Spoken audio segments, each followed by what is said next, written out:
আমার হাত দুটা তোমরা দেখতে পাচ্ছ না, কিন্তু আমার দুই হাতে আমার দুই বাচ্চা ধরে আছে।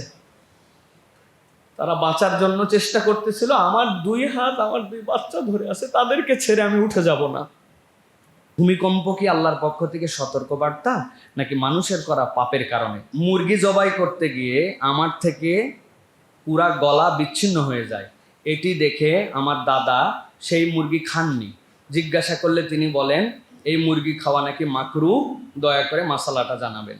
আমাদের অনেকেরই এরকম হয়, মুরগি জবাই করতে যেয়ে একদম গলা সহ নেমে চলে যায়। তো এইটার আসলে মাসালা কি? প্রথম কথা হচ্ছে প্রিয় ভাইয়েরা, মুরগি জবাই করতে যদি গলা কেটে যায় এটা সত্যি সত্যি মাকরু। ফুকাহায়ে কেরাম এটার ব্যাখ্যা করেছেন। নবী করিম সাল্লাল্লাহু আলাইহি ওয়াসাল্লাম বলেছেন যে তোমরা তোমাদের পশুকে জবেহের সময় কষ্ট দিও না, যতটুকু দেওয়া লাগবে ততটুকুর অধিক।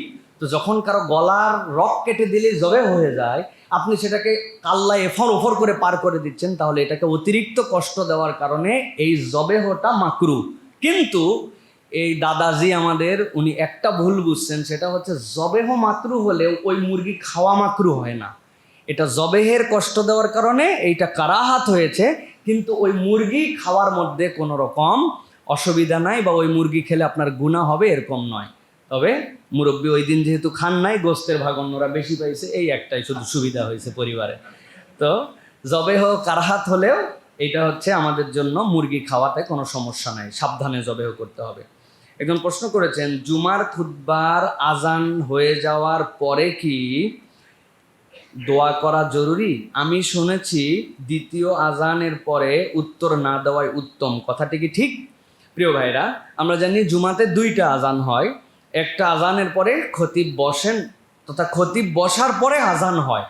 এইটা নিয়ে ফুকাহায়ে কেরামের মতামত আছে দুই ধরনের। হাদিস এবং আসার যেগুলো আছে সেটার ব্যাখ্যা অনুযায়ী, এক শ্রেণীর মন্তব্য অনুযায়ী যখন খতিব বসে যাবেন এরপরে আজান হবে, এরপরে আর এই আজানের উত্তর নাই। এটার আলোকে তারা বলেছেন, ইবনে আব্বাস রাদিয়াল্লাহু তাআলা আনহু এবং ইবনে ওমর রাদিয়াল্লাহু তাআলা থেকে এটার বর্ণনা আসছে। তাদের দুইজনের ব্যাপারে বলা হয়েছে, কানা ইয়াকরাহানিস সালাত ওয়াল কালাম ইয়াউমাল জুমআতি বা'দা খুরুজিল ইমাম। ইমাম যখন তার ঘর থেকে বেরিয়ে এসে মিম্বারে বসে পড়বেন, এরপরে তারা সালাতও পড়তেন না, এটাকে অপছন্দ করতেন, কথাবার্তা সব কিছু অপছন্দ করতেন। সেই হিসাবে মেম্বারে ইমাম বসে যাওয়ার পরে যে আজান হবে, ওই আজানের উত্তর নাই, ওই আজানের সময় সে চুপ করে থাকবে। কিন্তু এটার বিপরীতে ইমাম বুখারী একটা আসার এনেছেন, সেখান থেকে এসেছে হযরত মুয়াবিয়া রাদিয়াল্লাহু তাআলা আনহু যখন মেম্বারে বসলেন, এরপরে আজান হলো, আজানের উত্তর দিলেন, এরপরে মুসল্লিরা চুপ করেছিল। এটা দেখে হযরত মুয়াবিয়া বললেন, আমি রাসূলুল্লাহ সাল্লাল্লাহু আলাইহি সাল্লামকে দেখেছি, তিনি মেম্বারে বসা অবস্থায় আজান হওয়ার পরে উত্তর দিয়েছেন। যখন তাকবীর বলেছে মুয়াজ্জিন, রাসূলুল্লাহ সাল্লাল্লাহু আলাইহি ওয়াসাল্লাম তাকবীর বলেছেন। সুতরাং এইটা বলা যেতে পারে। সাথে সাথে আরও একটা বর্ণনা আসছে সাঈদ ইবনে মুসাইয়্যিব থেকে, তিনিও বলতেছেন যে ইমাম খুতবার জন্য বের হওয়ার পরে আমরা আর কথা বলতাম না, আমরা সালাত পড়তাম না। সুতরাং দুই ধরনের মতামতই এসেছে যে আপনি বসে, ইমাম যদি বসে যায় তাহলে আপনার যদি উত্তর না দেন আপনার আর কোনো গুনাহ নাই, বা আপনি বাধ্য নন, এটাই হচ্ছে মূল মাসালা। কিন্তু কেউ যদি উত্তর দিয়ে ফেলেন তার জন্য গুনাহ হবে না, কিন্তু মূল বিষয়টা হচ্ছে চুপ করে থাকা, থেমে যাওয়া। এই যে আপনাদেরকে আমি বলি, এতগুলো ইউটিউবার আছে, আপনার হুদামিসা নতুন করে আর মোবাইলে ভিডিও করার দরকার নেই, চুপ করে থাকেন, কথাগুলো শোনেন, খুতবা শোনেন, এগুলো চ্যানেলের নাম অন্তত নিয়ে যায়েন, সেখান থেকে আপনি ওয়াজ শুনে ফেলেন। এই যে এটা বলি কেন, সামগ্রিকভাবে আমাদের যেন কনসেন্ট্রেশনটা 100% ওই খুতবাটায় থাকে, এই হুকুমটা যেন আমাদের হয়। আল্লাহ আমাদেরকে বুঝার তৌফিক দান করে। শিয়া সুন্নি আকিদা কি, কবে থেকে এসবে শুরু হলো? শিয়া এবং সুন্নি যে আকিদা, এটা রাসূলুল্লাহ সাল্লাল্লাহু আলাইহি ওয়াসাল্লামের ওফাতের পরে, যেটা 632 খ্রিস্টাব্দ আমরা ধরতে পারি, এর পরের থেকেই কিন্তু এটা কন্টিনিউ। ইসলামের যে যুগের খেলাফত শুরু হলো, সেই যুগের পরবর্তী থেকেই কিন্তু এইটার রাজনৈতিক কিছু বিষয় ছিল, কিন্তু আকিদাগত বিষয় হয়ে দাঁড়ায় হযরত আলী রাদিয়াল্লাহু তাআলা আনহুর খেলাফতের, আলী রাদিয়াল্লাহু তাআলা আনহুর খেলাফতের পরের থেকে এটা আকিদাগত বিষয় হয়ে দাঁড়ায়। তারাও মনে করে, যারা শিয়া আছেন তারাও মনে করতেছেন আল্লাহ রাব্বুল আলামিন আল্লাহ, মুহাম্মদুর রাসূলুল্লাহ সাল্লাল্লাহু আলাইহি ওয়াসাল্লাম আল্লাহর নবী। কিন্তু এর পরে রাজনৈতিক কারণে তারা কতকগুলা মতাদর্শে বিভক্ত হয়ে গেছেন, যেইগুলো আহলে সুন্নাত ওয়াল জামাত বা আমরা যারা সুন্নি বলি, আমাদের সাথে একটা বিশাল ডিস্টেন্স তৈরি করেছে। এখন কেউ যদি বলে যে কৌশল করে চিটিংবাজি করে 2 নম্বরই করে আলী রাদিয়াল্লাহু তাআলা আনহুর খেলাফত পাওয়ার কথা সেটা ওমর, ওসমান, আবু বকর রাদিয়াল্লাহু তাআলা আনহুম আজমাইন রিদওয়ানুল্লাহি তাআলা আলাইহিম আজমাইন তারা গ্রহণ করে নিয়েছেন। তাহলে নবী করিম সাল্লাল্লাহু আলাইহি ওয়াসাল্লামের এই প্রখ্যাত 3 জন সাহাবীকে কেউ যদি প্রতারক বলে, তাহলে এইটা কি ঈমানের মধ্যে থাকবে না ঈমান থেকে বের হয়ে যাবে? এই কৌশলের জন্য হযরতে আয়েশা সিদ্দিকা রাদিয়াল্লাহু তাআলা আনহা ষড়যন্ত্র করেছিলেন। এই জন্য আপনি যদি মুমিন হতে চান তাহলে বলতে হবে লা ইলাহা ইল্লাল্লাহ মুহাম্মাদুর রাসূলুল্লাহ আলী খলিফাতুল্লাহ ও আয়েশাতু ফিন্নার। লা ইলাহা ইল্লাল্লাহ মুহাম্মাদুর রাসূলুল্লাহ আলী খলিফা আয়েশা জাহান্নামী। নাউজুবিল্লাহ বলবেন না? না, এটা না বললে আপনার ঈমান হবে না। এরকম অনেক কথাবার্তা শিয়াদের মধ্যে প্রচলিত আছে, তাদের মধ্যে অনেক গ্রুপ আছে, তারাও কিছু শুধরাইছে।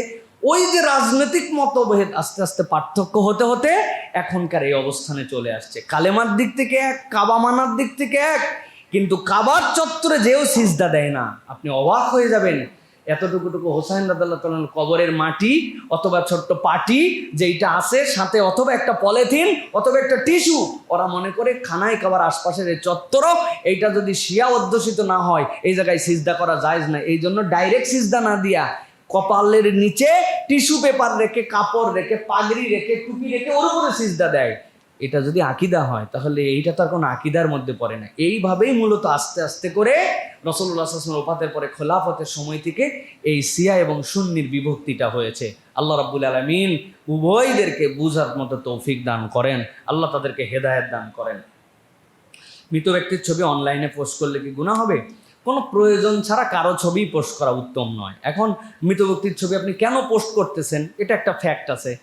উনি মারা গেছেন, তার জানাজা হবে অথবা তার জন্য দোয়া চেয়েছেন, কোনো একটা ছবি ছিল, এরকম করে যে আপনি পোস্ট দেন, এটা একটা মুবাহ, এটা না সওয়াব না গুনাহ। কিন্তু অলভারি কোনো প্রয়োজন ছাড়া মৃত ব্যক্তির এই ছবি আর পাবলিশ না করা আমাদের জন্য উত্তম হবে। এখন আপনার বাপ, আপনার কেউ একজন মারা গেছে, তার প্রতি আপনার একটা ফিলিংস আছে, আপনি এটাকে স্মরণ করছেন, ভিন্নভাবে জানাইছেন, এটা মুবাহ আমল, এটার সাথে সওয়াব বা গুনাহ এরকম কোনো কিছু সংশ্লিষ্টতা নাই।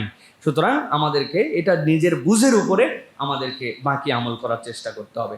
ভূমিকম্প কি আল্লাহর পক্ষ থেকে সতর্কবার্তা নাকি মানুষের করা পাপের কারণে? এখানে দুটো বিষয় আমাদের কাছে আছে। একটা আপনারা জানেন, গত পরশুদিন ভেনেজুয়েলাতে যে ভূমিকম্প হয়েছে, স্মরণকালের ভয়াবহ ভূমিকম্প। তার 2-3 দিন আগে ঢাকাতেও একটা ভূমিকম্প হয়েছে। আমি রাত্রের খাবার ওই সময় বসে খাচ্ছিলাম। আমি যে পরিমাণ ওই সময় যে শার্প ভূমিকম্পের যে শার্প মাত্রাটা বুঝতে পেরেছি, ভয় লেগে গেছে প্রিয় ভাইরা। এরকম ভেনেজুয়েলায় যে ঘটনা ঘটছে আপনারা দেখেছেন, 7.2 আর তারপরেরটা 7.5, এই আফটার শক দিয়ে পুরা ভেনেজুয়েলা শেষ হয়ে গেছে। তো একটা দৃশ্য দেখলাম, সেটা দেখার পরে বুকের ভিতরে খুব কষ্ট হচ্ছিল কালকের থেকে, যে একটা বাপ তার কোমর পর্যন্ত ঢেকে আছে, হাত দুটাও নিচে আছে। তো তাকে উদ্ধারকারীরা নিয়ে আসছে, আসার পরে তাকে উদ্ধার করার জন্য চেষ্টা করতেছে। তখন সেই বাপ বলছে, আমাকে তোমরা উদ্ধার করো না, আমার হাত দুটা তোমরা দেখতে পাচ্ছ না, কিন্তু আমার 2 হাতে আমার 2 বাচ্চা ধরে আছে। তারা বাঁচার জন্য চেষ্টা করতেছিল, আমার 2 হাত আমার 2 বাচ্চা ধরে আছে, তাদেরকে ছেড়ে আমি উঠে যাব না। এই যে মর্মান্তিক বিপর্যয়, আল্লাহ রাব্বুল আলামিন কোরআনুল কারীমের মধ্যে বলেছেন, যাহারাল ফাসাদু ফিল বাররি ওয়াল বাহরি বিমা কাসাবাত আইদিন নাস। আমাদের পাপের ফসল তো অবশ্যই আছে, আমরা আল্লাহর দিকে মুখাপেক্ষ হই না। পাপ মানে কেবল এরকম নয়, নামাজ কালাম হজ যাকাত ছেড়ে দেওয়াই কেবল পাপ নয়। পাপের একটা হচ্ছে আল্লাহর দেওয়া সিস্টেমের মধ্যে আপনাকে মানতে হবে। নগরায়ন যেভাবে হবে, মানুষ যেভাবে বসবাস করবে, এগুলো সবগুলোর সিস্টেম আছে না। আপনি কোনো নিয়ম কানুন কিচ্ছু মানলেন না, হুড়পাড় করে আপনি সব কিছু করে ফেলতেছেন, এটাও তো আল্লাহ রাব্বুল আলামিনের সিস্টেমের সাথে আপনার গাদ্দারি করা। সুতরাং আমাদের যারা দায়িত্বশীল আছেন তাদেরকে বলবো, এই ঢাকাতে যদি এরকম কিছু হয়, আমাদের আর বাঁচার কোনো উপায় থাকবে না। কিসের উদ্ধারকারী আর কিসের কি? এক বিল্ডিংয়ের উপরে এখানে উদ্ধারকারী খুঁজে পাওয়া যাবে না। আল্লাহর বিশেষ দয়ায় এখন পর্যন্ত এই জনপদ বেঁচে আছে, তাছাড়া আমাদের বেঁচে থাকার কথা না। গত বছরের যে ভূমিকম্প হয়েছে, সেম কাছাকাছি লেভেলের ভূমিকম্প, কিন্তু আমাদের কিছুই হয় নাই। এই জন্য আমাদেরকে আল্লাহর কাছে ফেরত আসতে হবে, তওবা ইস্তেগফার করতে হবে। উদ্ধারকারী যারা দল থাকবেন তাদেরকে প্রস্তুত করতে হবে, নিয়ম মেনে বিল্ডিং বানাতে হবে, আমাদেরকে এইগুলা করতে হবে, তাছাড়া আমাদের বাঁচার উপায় থাকবে না। সাথে সাথে অবশ্যই আল্লাহর কাছে ফেরত আসতে হবে। আল্লাহ রাব্বুল আলামিন সতর্ক করেন, বান্দারা আবার ফেরত আসো, আবার ফেরত আসো, আল্লাহর কাছে ফেরত আসো। আল্লাহ যেন যারা এরকম আক্রান্ত হয়েছেন তাদের জন্য আমাদের সমবেদনা, তাদের উদ্ধার যেন হয়, তাদেরকে আল্লাহ রাব্বুল আলামিন দ্বীনের উপর চলার তৌফিক দান করেন। যারা চলে গেছে ঈমান নিয়ে, আল্লাহ যেন তাদের ভুল ভ্রান্তি মাফ করে তাদেরকে যেন আল্লাহর জান্নাতের উচ্চ মাকাম দান করে দেন।